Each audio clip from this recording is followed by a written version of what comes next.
Assalamualaikum warahmatullahi wabarakatuh. Perkenalkan, nama saya Evi. Izinkan saya untuk mempresentasikan tugas pertama ekonomi makro yang bertopik pendapatan nasional, program studi akuntansi. Yang pertama adalah pendapatan nasional. Pendapatan nasional merupakan jumlah seluruh pendapatan yang diterima oleh semua masyarakat berupa barang dan jasa dalam suatu negara selama 1 tahun. Selanjutnya ada juga konsep pendapatan nasional.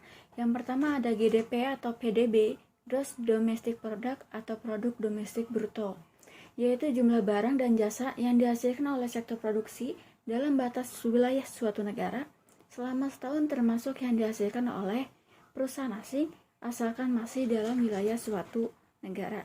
Adapun contohnya, perusahaan A dari Korea yang punya cabang di Indonesia. Nah, hasil produksinya juga harus dihitung ke dalam GDP.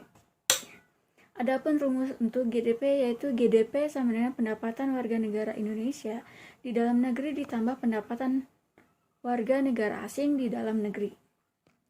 Yang kedua ada GNP atau PNB, Gross National Product atau Produk Nasional Bruto, yaitu nilai barang dan jasa yang dihasilkan oleh warga negara selama setahun, termasuk yang dihasilkan oleh warga negara tersebut yang dihasilkan di luar negeri, atau warga negara yang berada di luar negeri. Dan untuk rumusnya adalah GNP sama dengan GDP dikurangi pendapatan neto dari luar negeri. Nah, di sini ada poin pentingnya. Yang pertama, GNP menekankan pada aspek kewarganegaraan.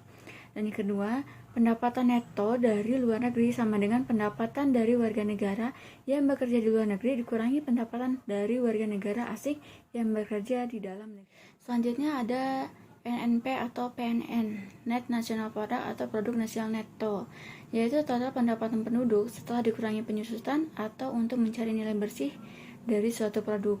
Nah, untuk rumusnya NNP sama dengan GNP dikurangi penyusutan. Selanjutnya ada NNI, Net National Income atau pendapatan net nasional neto. Nah, yaitu jumlah seluruh penerimaan yang diterima masyarakat setelah dikurangi pajak tidak langsung. Rumusnya NNI sama dengan NNP dikurangi pajak tidak langsung. Konsep selanjutnya adalah PI, Personal Income atau pendapatan perseorangan, yaitu jumlah pendapatan yang diterima oleh setiap orang dikurangi dengan laba ditahan, iuran asuransi, iuran jaminan sosial, dan ditambah dengan transfer payment atau biaya transfer. Untuk rumus PI sama dengan NNI ditambah transfer payment dikurang dalam kurung laba ditahan ditambah iuran asuransi ditambah iuran jaminan sosial plus pajak perseorangan. Dan selanjutnya ada DI, Disposable Income atau pendapatan yang siap dibelanjakan, yaitu pendapatan masyarakat yang diterima masyarakat yang sudah siap dibelanjakan oleh penerimanya setelah dikurangi pajak langsung.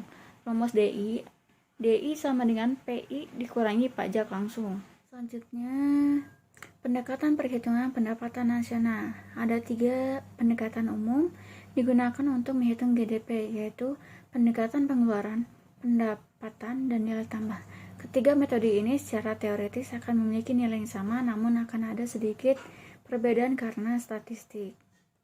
Selanjutnya, pendekatan perhitungan pendapatan nasional, pendekatan produksi, yaitu dihitung berdasarkan jumlah nilai akhir barang dan jasa yang dihasilkan oleh masyarakat dari sektor ekonomi dengan periode tertentu.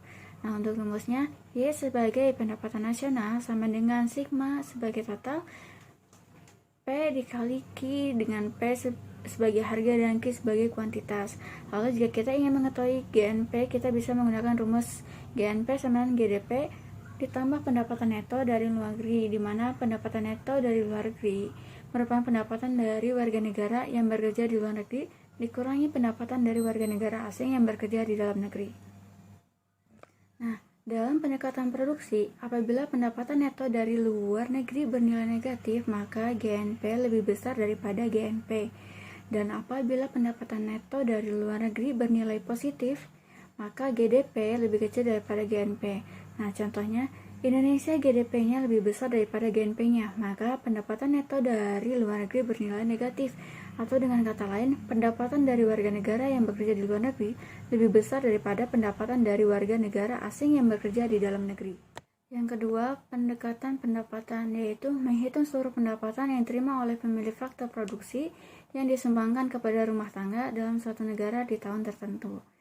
Rumusnya, Y sebagai pendapatan nasional sama dengan R ditambah I ditambah W ditambah P. R sebagai pendapatan sewa, I pendapatan upah, W sebagai bunga, dan P sebagai pendapatan usaha. Yang ketiga adalah pendekatan pengeluaran, menjumlahkan seluruh pengeluaran yang dilakukan oleh semua pelaku ekonomi. Rumusnya Y sama dengan C, konsumsi ditambah G atau pengeluaran pemerintah ditambah I, ditambah dalam kurung X, ekspor dikurangi impor. Nah, perlu diingat bahwa investasi di sini adalah investasi bisnis, ibaratnya konsumsi oleh sektor bisnis, sedangkan investasi di produk keuangan seperti membeli saham dan obligasi tidak masuk dalam GDP. Nah, selanjutnya kita akan membahas pendapatan per kapita. Pendapatan per kapita adalah standar untuk melihat kemakmuran di sebuah negara, sering dikenal juga dengan sebutan pendapatan rata-rata penduduk di sebuah negara. Rumusnya, pendapatan per kapita sama dengan GNP dibagi POP atau bisa dibilang jumlah penduduk. Nah, selanjutnya bisa dilihat ini adalah contoh dari pendapatan per kapita. Pada tahun 2020, negara X memiliki pendapatan nasional sebesar 250 miliar dengan jumlah penduduk sebanyak 50.000 orang. Jadi, untuk pendapatan per kapitanya sama dengan pendapatan nasional dibagi dengan jumlah penduduk. Jadi 250 miliar dibagi dengan 50.000 adalah 5 juta. Sehingga diketahui bahwa pendapatan per kapita penduduk negara X pada tahun 2020 adalah sebesar 5 juta rupiah. Nah, selanjutnya ada pula fungsi dari pendapatan per kapita. Yang pertama, untuk mengetahui tingkat kemakmuran penduduk dan negara. Yang kedua, untuk mengetahui hasil kegiatan ekonomi negara. Yang ketiga, untuk membuat kebijakan di tahun berikutnya, serta menggambarkan keadaan ekonomi suatu negara. Nah, di sini juga ada pula manfaat pendapatan per kapita. Yang pertama yaitu sebagai alat membandingkan antar negara. Yang kedua, informasi tingkat kesejahteraan dari tahun ke tahun. Yang ketiga, untuk mengetahui kemajuan pembangunan negara serta mengetahui data kependudukan. Demikian ringkasan materi dari pendapatan nasional untuk program studi akuntansi mata kuliah ekonomi makro. Sekiranya jika ada kesalahan atau dalam penyusunan, mohon maaf dan terima kasih atas perhatiannya. Wassalamualaikum warahmatullahi wabarakatuh.